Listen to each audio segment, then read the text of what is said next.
इस लेक्चर में हम वेक्टर वैल्यूड फंक्शन को कंटिन्यू करेंगे। अच्छा, इसकी कंटिन्यूटी पैरामीट्रिक इक्वेशन से बेस करेगी। अब पैरामीट्रिक इक्वेशन के लेक्चर को देखते हुए ऐसे आगे बढ़ें। चूँकि वेक्टर वैल्यूड फंक्शन की जब हम बात करेंगे तो उसमें जो सबसे बड़ा एक रूल होगा वो पैरामीट्रिक इक्वेशन का होगा। पैरामीट्रिक इक्वेशन या पैरामीट्रिक कर्व्स की हमने बात की थी और हम ये जानते हैं कि 2 डायमेंशन और 3 डायमेंशन में पैरामीट्रिक इक्वेशन को हम डिफ़ाइन कर सकते हैं। उसकी प्लेन में टू पेयर ऑफ इक्वेशन है और जबकि स्पेस में 3 पेयर ऑफ इक्वेशंस आ जाती हैं। So parametric equation in 2 space and in 3 space can be expressed in the useful form. अगर आपके पास कोई वेक्टर है एक्स आई प्लस वाई जे, ये 2 डायमेंशन 2 स्पेस में, सो इसकी एक फॉर्म बन सकती है x of T I plus Y of T j, जिसमें x is equal to x of t और y is equal to y of t है।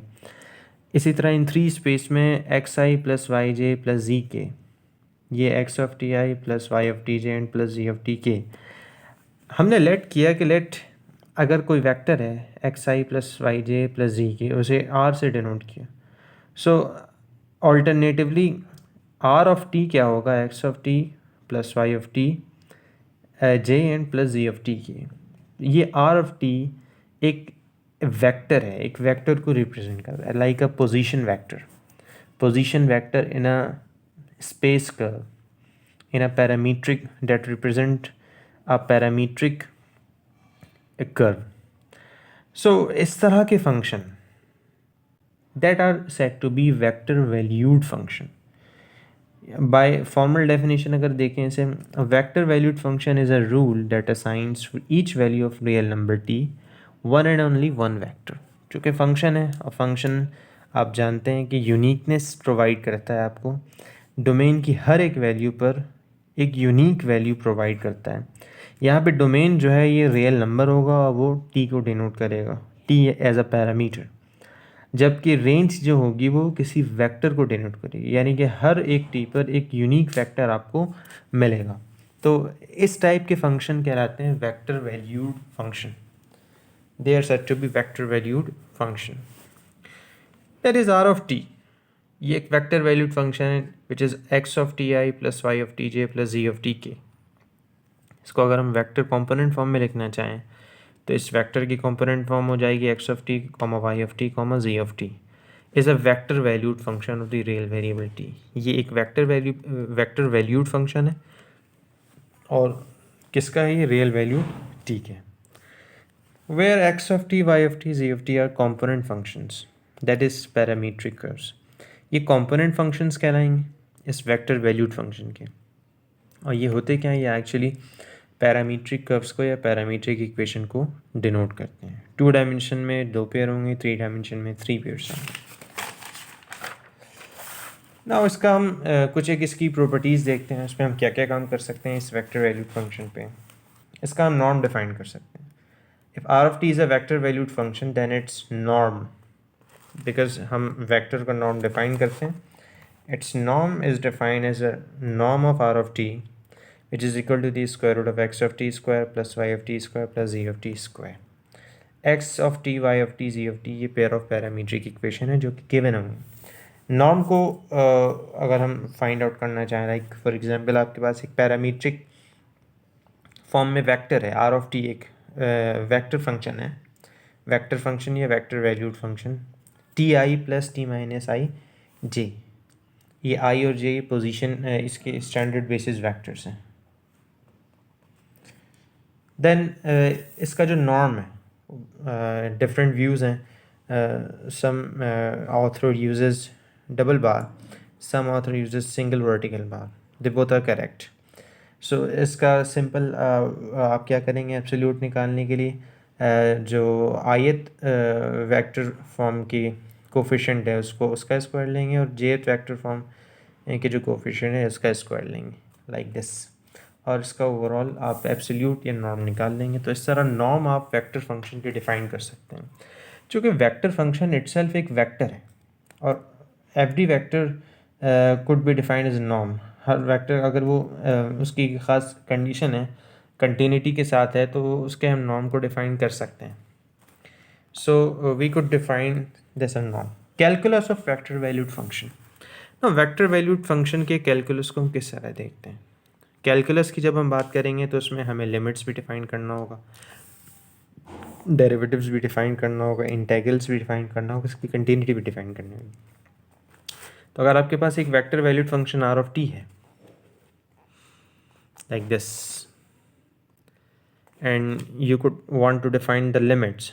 If r of t is x of ti plus y of tj and plus z of tk and the component form of this, then limit t approaches to a, r of t is equal to limit of each component.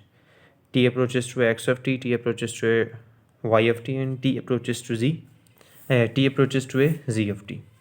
इस तरह हम limit of the vector valued function को define कर सकते हैं, provided that the limits of each component function exist. ये ज़रूरी है कि इन तीनों कॉम्पोनेंट फंक्शन की लिमिट की वैल्यू एग्जिस्ट करनी चाहिए, otherwise limit of the vector valued function exist नहीं करेगा। इसके डेरिवेटिव्स को हम कैसे देख सकते हैं? डेरिवेटिव्स आर ऑफ टी का हमें डेरिवेटिव निकालना है। तो if X Y and Z are differentiable functions, अगर इसके कॉम्पोनेंट फंक्शंस जो कि X of T, Y of T, Z of T हैं, ये डिफरेंशिएबल हैं, तो वेक्टर वैल्यूड फंक्शन को भी हम डिफरेंशिएट कर सकते हैं। अब वो क्या होगा? X prime of T, Y prime of T, Z prime of T. तो जस्ट डेरिवेटिव निकालने के लिए हमें इसके कंपोनेंट फंक्शन को डिफरेंशिएट करना होता है विद रिस्पेक्ट टू टी। तो जब आप with respect to T differentiate करेंगे तो डिफरेंशिएटेड फॉर्म में जो न्यू रिजल्ट एक फंक्शन आएगा वो भी एक वेक्टर आएगा, ऑब्वियस है।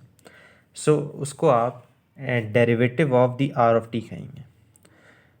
तो आर ऑफ टी का derivative R prime of T हो जाएगा। ये नोट डाउन करने की बात है, चाहे हम लिमिट निकालें या डेरिवेटिव निकालें, इसके रिज़ल्ट में हमें वेक्टर्स ही मिलते हैं। इसकी कई एक और डिफरेंट रिप्रेजेंटेशन है, जिस तरह के हम कैलकुलस की डिफरेंट रिप्रेजेंटेशन यूज़ करते हैं। आर प्राइम आप प्राइम नोटेशन यूज़ कर लें या आप लिबनीज नोटेशन यूज़ कर लें, डी बाई डी टी, और आर ऑफ टी ये भी वही सेम है, आर प्राइम ऑफ टी, या फिर आर प्राइम जस्ट यूज़ कर लें। बाकी इसकी और डिफरेंट नोटेशंस को भी यूज़ कर सकते हैं।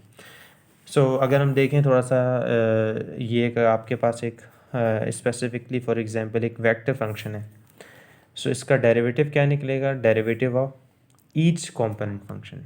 टी स्क्वायर का derivative 2t, e of T का derivative e of t, and 2 cos pi t का derivative -2 pi sine pi t. ये जस्ट डेरिवेटिव है आई जे के एज इट इज़ रहा। तो इस तरह ये एक न्यू वेक्टर आ गया, डेरिवेटिव डिफाइंड हो गया।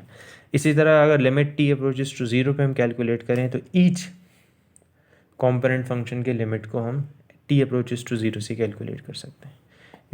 You could see this by simplification, you will get this. तो ये limit of are of t आ गया। इसके इंटेग्रल्स को हम किस तरह देख सकते हैं?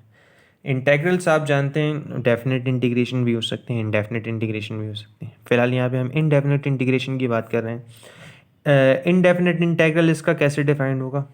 सेम है, अगर आप किसी वेक्टर वैल्यूड फंक्शन का इनडेफिनेट इंटीग्रल डिफाइन कर रहे हैं तो उसकी ईच कंपोनेंट को इंटीग्रेट करना होगा। आई जे के as it is use up करेंगे। So for example evaluate r of t d of t, where r of T is defined as 2ti plus 3t square j and plus 5t cube k. ये एक vector है जिसे आप vector valued function कह रहे हैं। अब अगर आपने इसका इंटीग्रेट करना है, so you have to integrate 2ti plus 3t square j plus 5t cube k. So आपने क्या करना है? आपने इंटीग्रेशन ईच कंपोनेंट फंक्शन पे अप्लाई करना है। जब ईच कंपोनेंट फंक्शन पे अप्लाई करेंगे तो आपके पास at the end after integration क्या आएगा? ये टी स्क्वायर अपॉन 2, ये टी क्यूब अपॉन 3 और ये टी रेज टू 4 अपॉन 4। बाकी इसके कोफिशिएंट 2, 3 और 5 एज इट इज़ रहेंगे। इसमें एक चीज़ जो कॉमन है, आपने हर एक फंक्शन के कांस्टेंट को भी साथ लिखा है, जो कांस्टेंट ऑफ इंटीग्रेशन है। तो टी का कांस्टेंट ऑफ इंटीग्रेशन c1 ले लिया, इस जेथ कंपोनेंट का कांस्टेंट ऑफ इंटीग्रेशन c2 ले लिया और केथ कंपोनेंट का c3 ले लिया। एट द एंड जब आप सिंप्लीफाई करेंगे तो आपके पास c1i plus c2j plus c3k with these coefficients ये आएंगे। तो ये जो एक एक्स्ट्रा फॉर्म फैक्टर होगा, ये क्या होगा? ये लाइक कांस्टेंट वेक्टर होगा, एक कांस्टेंट आर्बिट्ररी वेक्टर जो कि इंटीग्रेशन के कांस्टेंट को रिप्रेजेंट करेगा वेक्टर फॉर्म में। इस चीज़ को हम कैसे देखेंगे? Here ci plus C2j and plus C3k is represented by C। ये एक बोल्ड फॉर्म है और ये आपको एक वेक्टर को रिप्रेजेंट कर रहा है, चूँकि एक वेक्टर फॉर्म है। और इसे हम क्या कहें, is an arbitrary vector constant of integration, जिस तरह हर एक वेक्टर का कांस्टेंट ऑफ इंटीग्रेशन होता है। So when you will after simplifying, तो ये आपको क्या मिलेगा, एक वेक्टर फॉर्म मिलेगी जो कि टी की फॉर्म में, और साथ साथ ये कांस्टेंट वेक्टर भी मिल जाएगा। ये एक वेक्टर है ओवरऑल पूरा, जिसमें ये भी एक वेक्टर को रिप्रेजेंट कर रहा है। इसकी चैन एक प्रॉपर्टीज़ आप देख सकते हैं। इनकी प्रॉपर्टीज़ में आपके पास क्या क्या चीज़ें मिल जाएंगी। एक तो जब आप किसी कांस्टेंट वेक्टर का डेरिवेटिव निकालेंगे विद रिस्पेक्ट टू टी, तो वो ज़ीरो देगा आपको।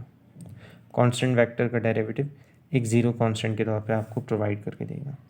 ठीक है, अच्छा ये लाइक डेरिवेटिव किसी वेक्टर का एक वेक्टर होता है, तो इसको हम एज अ ज़ीरो वेक्टर के तौर पे डील करेंगे। ज़ीरो वेक्टर यानी कि एक ऐसी फॉर्म जिसके सारे कंपोनेंट ज़ीरो हैं, दैट इज़ ज़ीरो वेक्टर। इसी तरह डेरिवेटिव्स के जो सम एक रूल्स हैं वो इसमें फॉलो हो जाएंगे। अगर m कोई रियल कांस्टेंट है तो वह m बाहर आ जाएगा और derivative just r of t पे अप्लाई हो जाएगा। इसी तरह डेरिवेटिव r1 और r2 दो अगर डिफरेंट वेक्टर फंक्शन है, ऐड हो रहे हैं और सब्ट्रैक्ट हो रहे हैं, तो इस पे अलग अलग लीनियरली ऑपरेट हो जाएगा ये डेरिवेटिव। यानी कि जिस तरह लीनियर कॉम्बिनेशन प्रॉपर्टी होती है, तो डेरिवेटिव लीनियरली ऑपरेट होगा इन दोनों अलग अलग फैक्टर पे। Like D by D T R one of T plus हो तो प्लस, और माइनस हो तो minus D by D T R two of T. इसी तरह अगर एक फंक्शन है सिंपल एफ ऑफ टी है, एक रियल वैल्यूड फंक्शन है एफ ऑफ टी, जबकि आर ऑफ टी एक वेक्टर वैल्यूड फंक्शन है, और अगर ये दोनों आपस में मल्टीप्लाई रहे हैं और with respect to D T के रिस्पेक्ट से हम डिफ्रेंशिएट कर रहे हैं, तो यहाँ पे सिंपल प्रोडक्ट रूल अप्लाई हो जाएगा, जो कि हम डेरिवेटिव में यूज़ करते हैं। D by D T of F into R of T plus D F T D by D T of are of T. Similarly ये एक चेन रूल है। अगर आपके पास कोई वेक्टर है किसी फंक्शन की फॉर्म में डिफाइन है, so r prime of f of t into f prime of t, this is like a chain rule. Chain rule के तौर पे यूज़ हो जाएगा। इसी तरह डॉट प्रोडक्ट और क्रॉस प्रोडक्ट के डेरिवेटिव को भी हम फाइंड आउट कर सकते हैं by this rule. Dot product का डेरिवेटिव r1 डॉट r2, ये डॉट प्रोडक्ट के फॉर्म से निकल जाएगा। This is like a dot product r1 prime of T dot r2 of T plus r1 of T dot r2 prime of T. Similarly इसका cross product क्या निकलेगा, r1 prime of T cross r2 of t and r2 prime r1 of T cross r2 prime of T. फ़र्क क्या है, dot product में हम position replace कर सकते हैं, क्रॉस प्रोडक्ट में ऑर्डर की इंपॉर्टेंट होती है, जो कि क्रॉस प्रोडक्ट कम्यूटेटिव नहीं होता। ये चीज़ इंपॉर्टेंट है। इंटेग्रल्स की कुछ एक प्रॉपर्टीज़ हम देख सकते हैं। इसके इंटेग्रल्स में आपको क्या क्या मिल सकता है, आप किसी कांस्टेंट वेक्टर को इंटीग्रेट अगर करेंगे, जैसे ये लाइक एक कांस्टेंट वेक्टर है जिसमें टी का कोई फैक्टर नहीं है, तो ये कांस्टेंट वेक्टर बाहर आ जाएगा और इंटीग्रल सिर्फ वेक्टर फंक्शन पे अप्लाई हो जाएगा। अगर ये रियल कांस्टेंट भी होगा तो इसके साथ यही हम बिहेव करवाएंगे। सिमिलरली दो फंक्शन अगर ऐड हो रहे हो तो इंटीग्रल लीनियरली इन पे ऑपरेट हो जाएगा, ऐड हो या सब्ट्रैक्ट हो।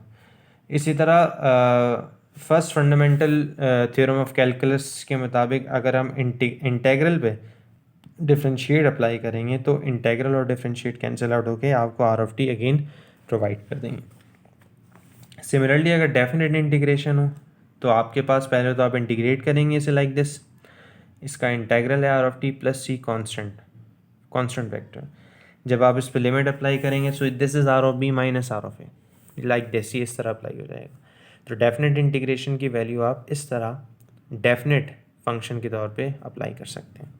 देखिए हर एक कंपोनेंट फॉर्म पे आप इंटीग्रल अप्लाई कर सकते हैं। सिमिलरली कंटिन्यूटी को भी हम देख सकते हैं।